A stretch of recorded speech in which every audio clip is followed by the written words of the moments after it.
Hello everyone, स्वागत है आपका हमारे यूट्यूब चैनल पे। तो आज हम डिस्कस करने जा रहे हैं सेक्शन 91 से लेकर 93 of the code of civil procedure 1908, जो कि डील करता है पब्लिक न्यूसेंस और other acts affecting the rights of the public.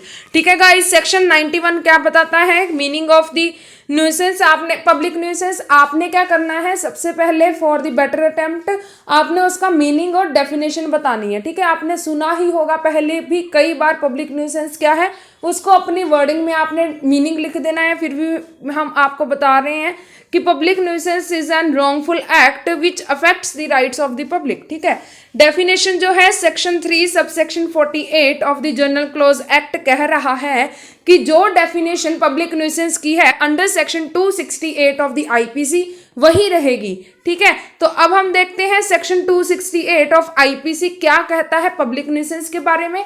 वो कहता है कि पब्लिक न्यूसेंस जो होती है वो एक एक्ट या फिर इलीगल ओमिशन होती है जो कि पब्लिक राइट्स के लिए डेंजर, ऑब्स्ट्रक्ट या फिर अनोयंस क्रिएट करे और साथ के साथ टू द ड्वेलिंग पीपल, ठीक है, और to the person who has right to get as a public right. ठीक है, जैसे कि नॉइस, लाउड स्पीकर एटसेट्रा। ठीक है, आपके घर के इर्द गिर्द कोई भी लाउड स्पीकर बजा रहा है बहुत ऊंची, ठीक है, नॉइस हो रही है, ठीक है, तो वो आपके लिए ऑब्स्ट्रक्शन क्रिएट कर रहा है आपके मतलब आराम में। ठीक है, तो उसके बाद आपने क्या करना है, इसेंशियल्स बताने हैं। इसेंशियल्स फॉर द सेक्शन 91 वो है कि एक्ट जो कि होना चाहिए wrongful which affects the general public at large. ठीक है, दूसरा सूट फॉर द डिक्लेरेशन या फिर इंजंक्शन का सूट फाइल करना है आपने, और any other relief from that particular act और इलीगल ओमिशन। ठीक है, तो फाइल कौन करेगा भाई, वो भी बताया हुआ है इसी सेक्शन में। एडवोकेट जनरल या फिर टू और more person even though they have no special damages from such act but with the leave of court। ये जो गाइस कंसेप्ट है ये आपको मतलब कि जैसे PIL फाइल करते हैं उसके रिलेटेड ही मतलब आपको लगेगा, पर फिर भी इसमें जो है पर्सन जो है उनको स्पेशल डैमेज नहीं हुआ होगा या फिर किसी भी तरह का डैमेज ना भी हुआ हो, पर फिर भी वो बाकियों को रिप्रेजेंट कर रहे हो। ठीक है, तो वो भी फाइल कर सकते हैं, पर इसके लिए क्या जरूरी है, leave of the court, permission बहुत ज्यादा जरूरी है। केस लिख सकते हैं आप, Sunil Kumar versus Raghubir Singh, Allahabad high court का केस है ये 1993 में। एक फैक्ट्री थी जो कि an factory in residential cum commercial area, जो थी रेजिडेंशियल कम कमर्शियल एरिया में, तो उसने तो क्या एलिगेशंस लगाए गए, इर्द गिर्द उस फैक्ट्री के जितने भी लोग रह रहे थे उन्होंने कहा कि ये तो जो है हमारे लिए नॉइस प्रोड्यूस कर रहा है, तो ये जो फैक्ट्री है इसे बंद कर दो। तो कोर्ट ने कहा कि नहीं, ये तो पहले ही रेजिडेंशियल कम कमर्शियल एरिया है तो इसमें काम होना बिल्कुल उचित है, तो इसके लिए हम फैक्ट्री वालों को रोक नहीं सकते। ठीक है, फिफ्थ बात कर रहा है कि पब्लिक न्यूसेंस जो है सिविल लॉ में अगर हम देखें section 91 to 93 of the CPC जो हम डिस्कस कर रहे हैं वही, और अगर क्रिमिनल लॉ में देखें या फिर IPC लॉ में देखें तो उनके खिलाफ क्या चलता है, एक समरी ट्रायल चलता है जो कि CRPC में आपने बहुत ही अच्छे तरीके से पढ़ा होगा।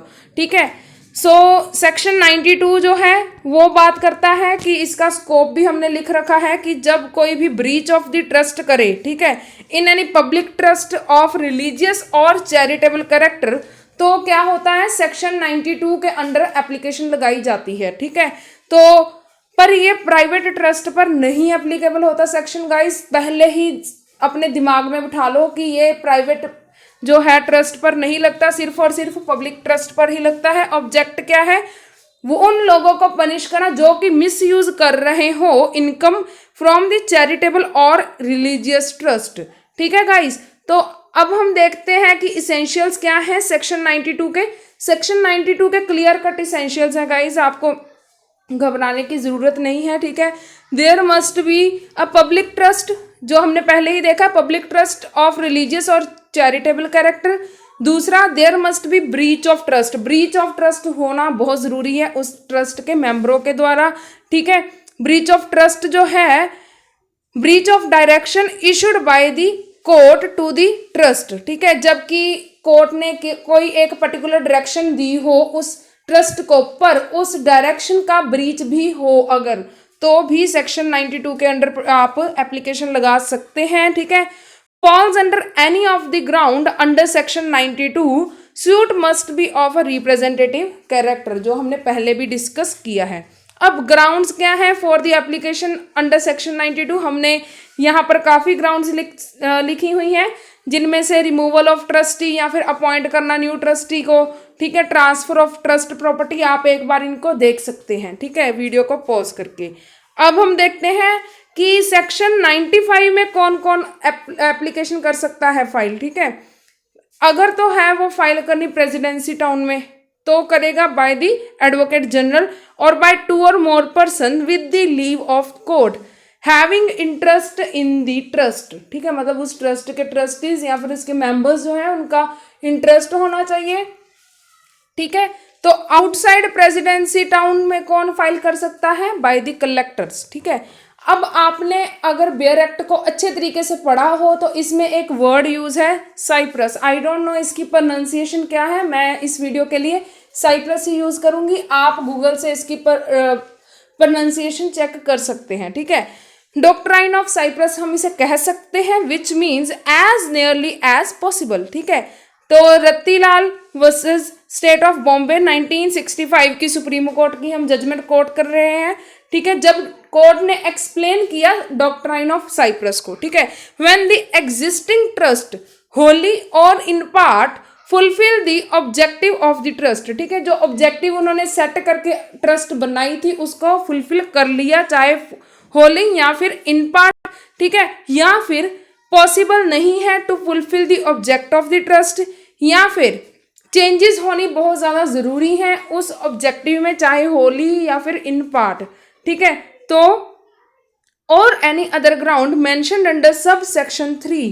ठीक है, देन एग्जिस्टिंग ट्रस्ट जो है as nearly as possible to change the object और alter it for its benefit, उसे अपना ऑब्जेक्ट अपने ही बेनिफिट के लिए अल्टर करना होगा। ठीक है, एज नियरली एज पॉसिबल। ठीक है, जो सब सेक्शन 3 है बहुत सारी ग्राउंड्स बताता है फॉर दिस साइप्रस, और इसको ऐड किया गया था। ध्यान रखने योग्य बात है कि 1976 की अमेंडमेंट से इसे ऐड किया गया था। अब भाई एप्लीकेशन कौन से कोर्ट में लगेगी? Forum of the application under section 93 जो है principal court, that is district court, या फिर उसकी कोई भी सबॉर्डिनेट कोर्ट में लगेगी। ठीक है, एग्जम्पशंस क्या है? Exemptions of various trust under section 92 में बहुत सेक्शन 92 में बहुत सारी ट्रस्ट बताई गई हैं जिन पर सेक्शन ये नहीं लगते। ठीक है, वो वाली ट्रस्ट जो है establish under first religious endowment act या फिर सेकंड और any other law time being in force in the territories